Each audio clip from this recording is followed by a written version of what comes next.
I am Evan Magen. I am the Director of Missions and Community Outreach, Grace and Peace. I give thanks to God for you. I give thanks to God for this, our Kirk community.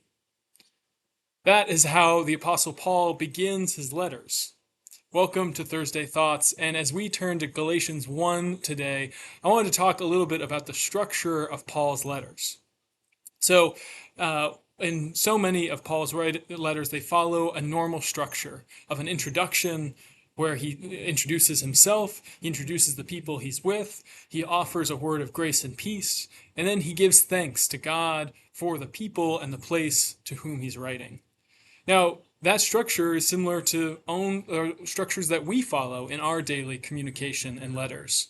Think of how emails always start with hello and then a line of small talk like I hope you're doing well or I hope your weekend was good, and then we get to what we actually want to tell that person, and then we close off the email with if you have any questions let me know, or we have a sign off phrase like thanks or peace, and then we end the letter with our name. So just like we have structures of communication in our letters, Paul follows the same structure in his letters and to the people he's writing. And these structures are really consistent throughout the New Testament. Take Romans 1, for example. After introducing himself, Paul writes, "First, I thank my God through Jesus Christ for all of you." Or 1 Corinthians, after introducing himself, he says, "I give my thanks to my God always for you." Or 1 Thessalonians, he writes, "We always give thanks to God for all of you." You can see the structure of introduction and then giving thanks. So now let's turn to Galatians 1. If you want to read Galatians 1, pause the video here. And if you read that chapter, you might notice something different, where Paul breaks the pattern here in Galatians. He introduces himself, but there's no grace or peace. There's no thanksgiving. Instead, Paul jumps immediately to say, "I am astonished. I am astonished that you so quickly deserted the one who called you in the grace of Christ and are turning to a different gospel." I am astonished. That's what Paul leads with here. He breaks the structure of his normal letters to break through to the Galatians that this time something's different. So what's going on? What would cause the shock in Paul to change how he normally writes, to signal to his audience in Galatia that something's wrong and this warrants a change? So there seems to be, in the context of this writing of the book of Galatians, that there are other teachers surrounding and coming to the community of Christians in Galatia about circumcision, that these Christians, these Gentile Christians, need to follow the law of Moses, that they need to be circumcised to become true Christians. And this is such an affront to Paul's teaching and his faith that he needs to shock the system of the Galatian Christian community, that he needs to find some way to break the pattern that they've fallen into. And so he uses these words, "I am astonished," because I want you to know, brothers and sisters, that the gospel that was proclaimed to me is not of human origin, for I did not receive it from a human source, nor was I taught it, but I received it through a revelation of Jesus Christ. So that is what Paul wants the Galatians to know, and that's why he's working so hard to break the normal customs and courtesies, to wake up this community to something that's deeply wrong.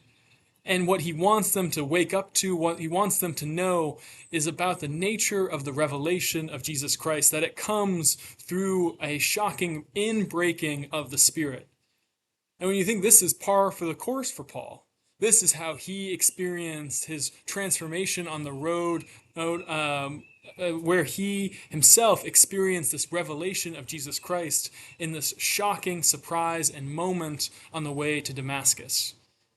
So for him, this is where the gospel comes from. It doesn't come from competing teachers who are setting different standards of what it means to be a Christian, but it simply means to receive the revelation of Jesus Christ, which sometimes happens when the structures of our days and our communications breaks, when there is a surprise moment in our days where our patterns change at a moment's notice, and we realize something new, something that maybe we had known before but had forgotten. So these moments, these patterns that change our mindsets, they change how we go about our days. That is both in the structure of this first chapter of Galatians, and it's also in Paul's language as he's calling out for the Galatians, for this Christian community that is struggling with division and tension, to pay attention to these new patterns, to pay attention of the inbreaking of the Spirit, to pay attention for the revelation of Jesus Christ. That maybe this pattern is changing and that they can be attuned to something different because the ways of being right now aren't working. So for us as we go through Galatians 1, may we be attuned to the revelation of Jesus Christ, that it might disrupt our patterns and our normal ways of communicating and receiving. And if something sticks out to you, if something surprises you, if maybe the normal rhythms of your day are disrupted and the structure changes, what if we look for God's Spirit in the midst of it? What if we look for the revelation of Christ? How much it opens the boundaries that we had previously set, and what might it have to teach us this day? That is what Paul has for us as he changes the structure of this letter to speak a word to the Galatians. Thank you.